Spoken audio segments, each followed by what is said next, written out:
Tonight, Iran says the blast that tore through this residential building in a port city. ኢራን ወሳኝ የምትላቸውን ጀነራሎች አጣለች። ሻዶዋር በኢራን በይፋ ተጀምሯል። ኢራን አሉኝ የምትላቸውን ቁልፍ መሪዎች የማጥቃት ዘመቻው ከዋናው ጦርነት ቅድሚያ የሚጀምር አስብሎታል። ኢራን ስትራቴጂካዊ ወደብ ከተማ በሆነችው ባንደር አባስ በፍንዳታ ስትጋዩላለች። ከግድያው ጀርባ ማን አለ?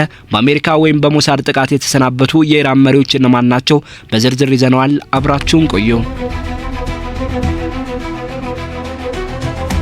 በመላው መካከለኛው ምስራቅ ቀጠናዊ ፖለቲካና የወታደራዊ ሚዛን ላይ ከፍተኛ ድንጋጤ የፈጠረና መላውን ዓለም ትኩረት የሳበ አንድ አብይ ክስተት በይፋ ተከስቷል።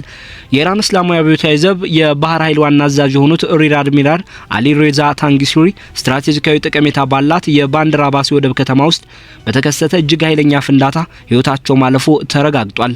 8 ፎቅ ያለውን የመኖሪያ ህንጻ ወደ ፍርስራሽነት የለወጠውና በአካባቢው ላይ ከፍተኛ የንብረት ውድመት ያደረሰው ፍንዳታ በኢራን መንግስታዊ ባለስልጣናት በኩል በይፋ የተሰጠው መግለጫ በድንገተኛ የጋዝ መፍሰስ ምክንያት የተከሰተ አደጋ እንደሆነ ቢገልጽም ሁኔታው ግን ከዚያ የላቀ ጥርጣሬን አጭሯል። ከማህበራዊ ሚዲያ የሚወጡ መረጃዎች የዓይን እማኞች የሚሰጡት የምስክርነት ቃላትና የቀጠናው የደህንነት መረጃ ተንታኞች የሚሰነዝሯቸው መላምቶች እንደሚያመላክቱት ከሆነ የክስተት በከፍተኛ ጥንቃቄ የታቀደና ኢላማውን የጠበቀ ወታደራዊ ኦፕሬሽን እንደሆነ ይጠቁማሉ። ይህም በኢራንና በዋነኛ ጠላቶቿ በተለይም በዩናይትድ ስቴትስና በእስራኤል መካከል ለዓመታት ሲካሄድ የቆየው የድብቅ ጦርነት ወደ አዲስና አደገኛ ምዕራፍ መሸጋገሩን የሚያሳይ ማሳያ ተደርጎ ተወስዷል። የእጅግ አስቃቂና አስደንጋጭ ክስተት የተከሰተው ቅዳሜ ማለዳ ላይ ሲሆን ስፍራውም በሆርሙዝ የባህር ወሽመጥ ላይ የምትገኘውና የዓለምን የባህር ላይ የነዳጅ ንግድ እንቅስቃሴ በግምት 20% የሚሆነውን የምታስተናግደው ወሳኝ የኢኮኖሚና የወታደራዊ ማዕከል የሆነችው ባንደር አባስ ከተማ ናት። ከመንግስት ጋር የጠበቀ ግንኙነት ያላቸው የመገናኛ ብዙሃን መጀመሪያ ላይ ባሰራጩት ዘገባ መሰረት ፍንዳታው ባልሙአሊም ጎዳና ላይ በሚገኝ አንድ ህንጻ ውስጥ የተከሰተ ሲሆን የህንጻውን 2 ፎቆች ሙሉ በሙሉ አውድሟል። እንዲሁም በአቅራቢያው የነበሩ ተሽከርካሪዎችንና ሱቆችን ክፉኛ በመጉዳት የፍንዳታውን ፍርስራሾች በአካባቢው ላይ በትኗል። የአደጋ ጊዜ ደራሽ ቡድኖች፣ የእሳት አደጋ ተከላካዮችና የህክምና ባለሙያዎች በከፍተኛ ፍጥነት ወደ ስፍራው ተሰማርተው የነበረ ቢሆንም የፍንዳታው ኃይል ግን የነፍስ አድን ስራውን አዳጋች አድርጎት እንደነበር ይነገራል። በበይነ መረብ ላይ የሚዘዋወሩ ምስሎችና ቪዲዮዎች እንደሚያሳዩት ከሆነ ጥቁርና ጥቅጥቅ ያለ ጭስ ከፍንዳታው ስፍራ ወደ ሰማይ ሲትጎለጎልና የአደጋ ጊዜ ሰራተኞች በቆሰሉ ሰዎች ዙሪያ ሲረባረቡ ይታያል። በዚህ አሳዛኝ አደጋ ቢያንስ የ2 ሰዎች ህይወት ማለፉ ሲረጋገጥ ከነዚህ መካከል የ4 ዓመት ህጻን ልጅ መገኘቱ የክስተቱን አስከፊነትና የደረሰውን ሰብአዊ ጉዳት ይበልጥ ጎልቶ እንዲታይ አድርጎታል። በተጨማሪም ከ10 በላይ ሰዎች ከባድና ቀላል ጉዳት ደርሶባቸዋል። ምንም እንኳን የኢራን ባለስልጣናት የአካባቢው የእሳት አደጋ መከላከያ ኃላፊ መሐመድ አሚን ሊያጋተና የሆርሙዝጋን ግዛት የአደጋ ጊዜ አስተዳዳሪ ኃላፊ መህርዳድ ሀሳዝንዲሃን ጨምሮ የፍንዳታው መንስኤ በቤተሰብ ውስጥ ከሚከሰት የጋዝ መፍሰስ ጋር የተያያዘ መሆኑን አጥብቀው ቢገልጹም ፍንዳታው የተከሰተበት ስፍራ ከኢራን እስላማዊ አብዮታዊ ዘብ የባህር ኃይል ተቋማት ጋር ያለው ቅርበት ግን ከፍተኛ ጥርጣሬን እንዲፈጥር አድርጓል። ባንደር አባስ በፋርስ ባህረ ሰላጤ ውስጥ የሚካሄዱ ወታደራዊ እንቅስቃሴዎችን የሚቆጣጠረው የኢራን እስላማዊ አብዮታዊ ዘብ የባህር ኃይል ዋና ጦር ሰፈር መገኛ ናት።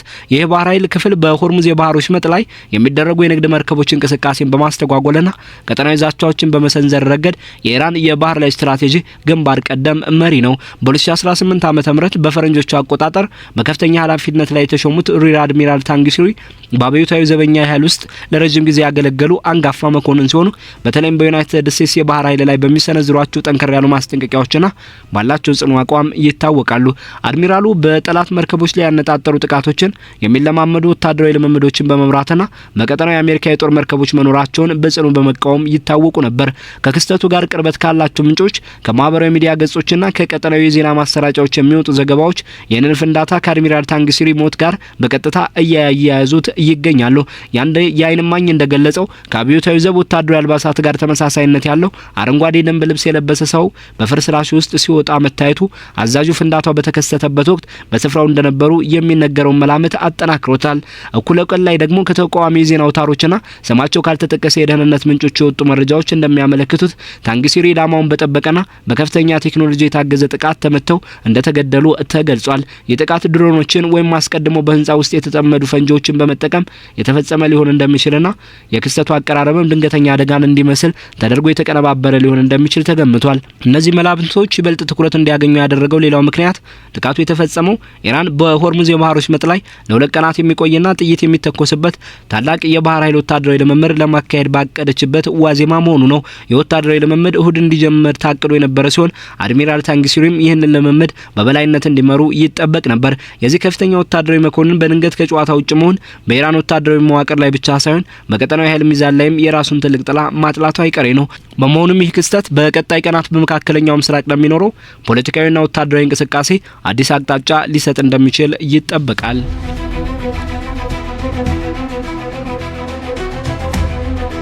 እስላማዊ አብዮታዊ ዘብ አድሚራል ታንግሲሪን በሚመለከት በማህበራዊ ሚዲያ የተሰራጩትን ዘገባዎች ፍጹም ውሸትና መሰረተ ቢስ ሲል በመፈረጅ የሰጠው ፈጣን ማስተባበያ እየተናፈሰ ያለውን ወሬ ለማርገብ የፈጠረው ፋይዳ እጅግ አነስተኛ ነበር። ይልቁንም አብዮታዊ ዘቡ ይህንን ድርጊት ከእስራኤል ጋር ግንኙነት ካላቸው የስነ ልቦና ጥቃት ኦፕሬሽን ጋር ቢያያይዘውም የሁኔታው አሳሳቢነት ግን አልቀነሰም። በታሪካዊ ሁኔታዎች ሲመዘን በኢራን የደህንነት መዋቅር ውስጥ ከፍተኛ ስም ያላቸው ወታደራዊ መሪዎች ወይም የኒውክሌር ሳይንቲስቶች ላይ ጥቃት ደርሶ ጉዳት ሲከሰት መንግስት መጀመሪያ ማስተባበያ መስጠትና በኋላ ላይ እውነታውን ማረጋገጥ የተለመደ አካሄዱ ነው።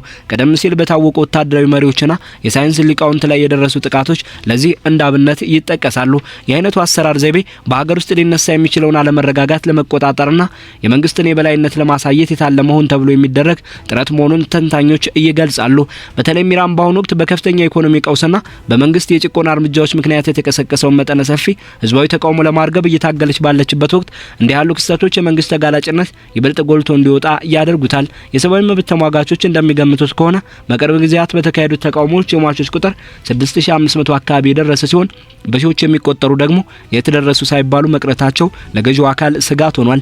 በተመሳሳይ ዕለት ከባንደር አባስ በስተሰሜን ከ1000 ኪሎ ሜትር በላይ ርቀት ላይ በምትገኘው አህቫዝ ከተማ ሌላ ሁለተኛ ፍንዳታ መከሰቱ ሁኔታውን ይበልጥ አወሳስቦታል። በዚህኛው ፍንዳታ ከ4 እስከ 5 የሚደርሱ ሰዎች ህይወታቸው ያለፈ ሲሆን መንግስት ለዚህም መንስኤው የጋዝ መፍሰስ እንደሆነ ገልጿል። ምንም እንኳን በሁለቱ ክስተቶች መካከል ያለው ግንኙነት በግልጽ ባይታይም ፍንዳታዎቹ በተመሳሳይ ጊዜ መከሰታቸው ግን የተቀናጀ የጥፋት እርምጃ ሳይሆን አይቀርም የሚል ጥርጣሬ በፖለቲካ ተንታኞች ዘንድ እንዲያደግ አድርጓል። በተለይም አህቫዝ በኢራን የነዳጅ ኢንዱስትሪ ውስጥ ያላት ቁልፍ ሚና እና በአካባቢው የሚስተዋለው የብሔረሰቡ ውጥረት ለእንዲህ አይነቱ ጥርጣሬ መነሻ ሆኗል።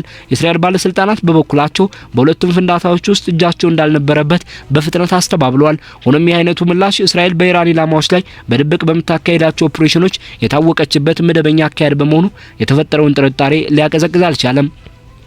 የአድሚራል ታንግሲሪ ከጨዋታ ውጭ መሆን ከተረጋገጠ ለአብዮታዊ ዘብ የባህር ላይ ወታደራዊ አቅም እጅግ ከፍተኛ ድብደባ ነው። በእሳቸው አመራር ስር የነበረውን የባህር ኃይል ያልተመጣጠኑ የጦርነት ስልቶች በማዳበር ረገድ ትልቅ እምርታ አሳይቶ ነበር። ይህም ፈጣን ተዋጊ ጀልባዎችን፣ ጸረ መርከብ ሚሳይሎችንና መስዋዕት አልባ የሚንቀሳቀሱ የባህር ላይ ተሽከርካሪዎችን በመጠቀም በፋርስ ባህረ ሰላጤ ውስጥ የሚገኘውን ግዙፍ የአሜሪካ ጦር ለመፈታተን የሚያስችሉ ዝግጁዎችን ያካትታል።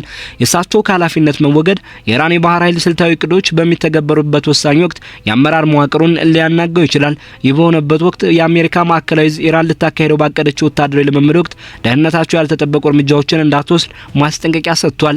በተጨማሪም የፕሬዝዳንት ዶናልድ ትራምፕ አስተዳደር በኢራን የኒውክሌር እድገትና በክልሉ ለሚንቀሳቀሱ አማጺ ቡድኖች በሚሰጠው ድጋፍ ሳቢያ በክልሉ ያለውን ወታደራዊ ኃይል በከፍተኛ ሁኔታ ጨምሯል።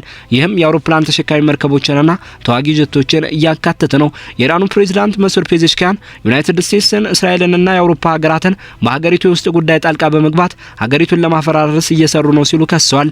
ፕሬዝዳንቱ እነዚህ ኃይላት ሀገሪቱን ለመበታተን የሚያስችሉ መሳሪያዎችን እያቀረቡ ነው የሚል ክስ ሰንዝረዋል። የአይነቱ ንግግር ቴህራን ለውጭ ጣልቃ ገብነት የሚሰጠው የተለመደ ምላሽ ቢሆንም በአሁኑ ወቅት በገዢው አካል ውስጥ ያለውን ከፍተኛ የስጋትና የጭንቀት ስሜት በግልጽ ያሳያል። የውጭ ጉዳይ ሚኒስትሩ አባስ አራቅቺ ከዩናይትድ ስቴትስ ጋር ስለ ኒውክሌር ጉዳይ ምንም አይነት ድርድር የማድረግ እቅድ እንደሌለ በድጋሚ ቢያረጋግጡም የከፍተኛ ብሔራዊ ደህንነት ምክር ቤት ጸሐፊ ላሪጃኒ ግን በኤክስ ማህበራዊ ገጻቸው ባሰፈሩት ጽሁፍ ለንግግር የሚሆኑ መዋቅራዊ ዝግጅቶች እየታዩ መሆኑን ጠቁሟል። ከወታደራዊ ስትራቴጂ አንጻር ሲታይ የታንግሲሪ ግድያ የኢራንን የዝና ቁጥጥር ሰንሰለት ለማዳከም የታለሙ የተቀናጁ ጥቃቶች አካል ተደርጎ ሊወሰድ ይችላል። ከዚህ ቀደም በ2020 በአሜሪካ የድሮን ጥቃት የተገደሉት የቁድስ ኃይል አዛዥ ቃሲም ሱሌይማን ግድያ የኢራንን ቀጠናዊ እንቅስቃሴ ለጊዜው ቢያስተጓጉልም ሀገሪቱ ያላትን ጽኑ አቋም ግን ይበልጥ እንዲጠነክር አድርጎታል። በተመሳሳይ በእስራኤል ይፈጸማሉ ተብሎ የሚታሰቡት የኢራን የኒውክሌር ሳይንቲስቶች ግድያ የቴህራንን የአቶሚክ ፕሮግራም ቢያዘገዩትም ሙሉ በሙሉ ሊያቆሙት አልቻሉም። ሆኖም ከዚህ ክስተት ጀርባ የውጭ ኃይላት ካሉበት ይህም በሆርሙዝ የባህሮች መጠለያ ሊሰነዘሩ የሚችሉ ጥቃቶችን ለመከላከል ሲባል በወታደራዊ በወታደራዊ መሪዎች ላይ የሚፈጸሙ ቅድመ ጥቃቶች ወደሚባለው አዲስ ስትራቴጂ መሸጋገርን ሊያመላክት ይችላል። በቀጣይ ቀናት የሚኖሩ ክንውኖች በተለይም ኢራን ለዚህ ክስተት የሚሰጠው ወታደራዊ ምላሽ በቀጠናው ያለውን ውጥረት ወደ ከፍተኛ ግጭት ሊያመራው እንደሚችል የፖለቲካ ተንታኞች ስጋታቸውን እየገለጹ ይገኛሉ። የታንጊስ ሪሞት መረጋገጥ በኢራን የባህር ኃይል ላይ የሚፈጥረው ክፍተት በቀላሉ የሚሞላ አይሆንም። ሀገሪቱ ግን ለዚህ የበቀል እርምጃ ልትወስድ እንደምትችል ይጠበቃል።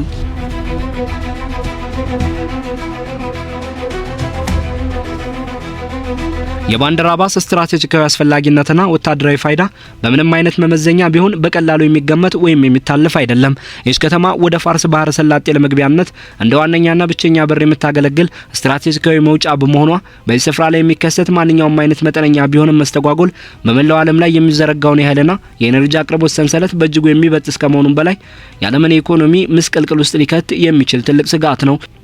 ኢራን የባህር ወሽመጡን በፈንጂ እንደምታጥረው ወይም በባህር ላይ የሚንቀሳቀሱ ግዙፍ የነዳጅ ጫኝ መርከቦች እንደምታውቅ የምታሰማው ተደጋጋሚ ማስጠንቀቂያ በአሜሪካ የሚመሩ ጥምር ጦሮች አካባቢውን በጥብቅ እንዲቆጣጠሩና እንዲዘዋወሩ አስገድዷቸዋል። ይህም ሁኔታ በቀጠናው ላይ ያለውን ወታደራዊ ውጥረት በማባባስ በሁለቱ ወገኖች መካከል የሚፈጠር ማንኛውም አይነት የስሌት ስህተት ወደ ከፍተኛ ግጭት ሊያመራ የሚችልበትን እድል እጅግ እንዲሰፋ አድርጎታል። ሪር አድሚራል ታንግስሪ በእነዚህ የኢራን ስልታዊ ባህር ላይ እንቅስቃሴዎች ውስጥ የማዕከልነትና የፊት አውራሪነት ሚና የነበራቸው ሲሆን በተለይም የአሜሪካን የጦር መርከቦች የመማረክን ትዕይንት የሚመስሉ እና የሃይፐርሶኒክ ሚሳኤሎችን አቅም የሚፈትሹ ወታደራዊ ልምምዶችን በበላይነት ሲመሩ ቆይተዋል። እሳቸው በድንገት ከሜዳው መውጣት ወይም መገደል የአብዮታዊ ዘብ ኃይሉን በፍጥነት ተተኪ መሪ እንዲሾም ሊያስገድደው ይችላል። ምናልባትም ሪር አድሚራል ሁሴን ካንዛዲ ወይም ሌላ ከፍተኛ ምክትል መኮንን ይህን ስልጣን ሊረከቡ እንደሚችሉ ቢገመተም የአመራር ሽግግር ወቅት ግን በኦፕሬሽናል ዝግጁነትና በወታደራዊ ጥንካሬ ላይ ያሉ ተጋላጭነቶችን ሊያጋልጥ ይችላል የሚል ስጋት አለ። በቀጠናዊ ደረጃ ይህ ክስተት እየተከሰተ ያለው በርካታ ገጽታዎች ባሉት ከፍተኛ ዲፕሎማሲያዊና ወታደራዊ ውጥረቶች መሃል ነው። የኢራን ከሩሲያና ከቻይና ጋር ያላት ወታደራዊና ፖለቲካዊ ጥምረት በተለይም በህንድ ውቅያኖስ ላይ ለማካሄድ የታቀደው የጋራ የባህር ኃይል ልምምድ መራዘሙን ጨምሮ በክልሉ ያለውን የአሜሪካ የበላይነት ለመመከት የታለመ ስትራቴጂ ነው። እንደ ኳታርና ግብጽ ያሉ ሀገራት በጓሮ በር በኩል ሚስጥራዊ ንግግሮችን በማመቻቸት ውጥረቱን ለማርገብ ቢጥሩም የፕሬዝዳንት ዶናልድ ትራምፕ ዳግም መመረጥ ተከትሎ በድጋሚ የተጀመረው የከፍተኛ ጫና ዘመቻ ለድርድር ወይም ለማግባባት ብዙ እድል የሚሰጥ አይመስልም። በሀገር ውስጥ ደረጃ ይህ በባንደር አባስ የተከሰተው ፍንዳታ በኢራን ማህበረሰብ ዘንድ ከፍተኛ የደህንነት ስጋትንና ጭንቀትን የፈጠረ ሲሆን አንድ የፖለቲካ ተንታኝ እንዳሉት ከሆነ የኢራን ማህበረሰብ በአሁኑ ወቅት ጦርነትን እየተጠባበቀ ያለ ይመስላል። የክስተት በአሜሪካና በኢራን ግንኙነት ላይ የሚኖረው አንድምታ እጅግ ጥልቅ ነው።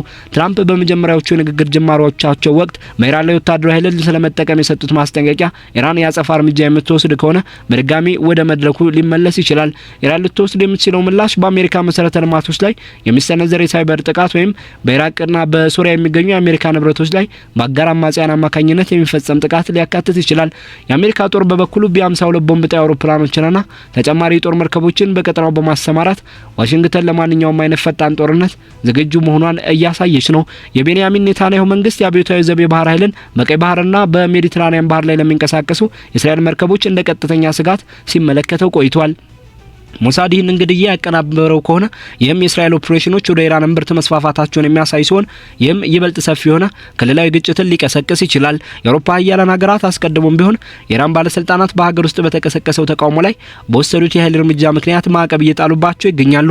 እነዚህ ሀገራት ይህንን አጋጣሚ ተጠቅመው የኒውክሌር ስምምነቱን ለማደስ ግፊት ሊያደርጉ ቢችሉም የኢራን ዩራኒየምን ለጦር መሳሪያነት ወደሚቀርብ ደረጃ የማበልጸግ ግትርነት ግን ዲፕሎማሲያዊ ጥረቱን በእጅጉ ያወሳስበዋል። ከኢኮኖሚ አንጻር ሲታይ እነዚህ ፍንዳታዎች የነዳጅ ዋጋ በከፍተኛ ሁኔታ እንዲጨምር ሊያደርጉ ይችላሉ። በተለይም የብሬንት ድፍድፍ ነዳጅ ዋጋ በቀጠናው ውጥረት ምክንያት አሁንም ያልተረጋጋ ነው። በሆርሙዝ የባህር ወሽመጥ ላይ የሚፈጠር ማንኛውም መስተጓጎል በዓለም አቀፍ የአቅርቦት ሰንሰለት ላይ ተጽዕኖ የሚያሳድር ሲሆን ይህም እንደ ሳውዲ አረቢያ ያሉ አማራጭ አምራቾችን ተጠቃሚ ሊያደርግ ቢችልም እንደ ቻይናና አውሮፓ ያሉ አስመጪ ሀገራትን ግን በእጅጉ ይጎዳል። ለማጠቃለል ያህል የሪር አድሚራል ታንግስሪ በባንደር አባሱ ፍንዳታ መገደል በአሁኑ ወቅት በቀጠናው ያለውን እጅግ ደካማና በቀላሉ ሊፈርስ የሚችል የኃይል ሚዛን ያሳያል።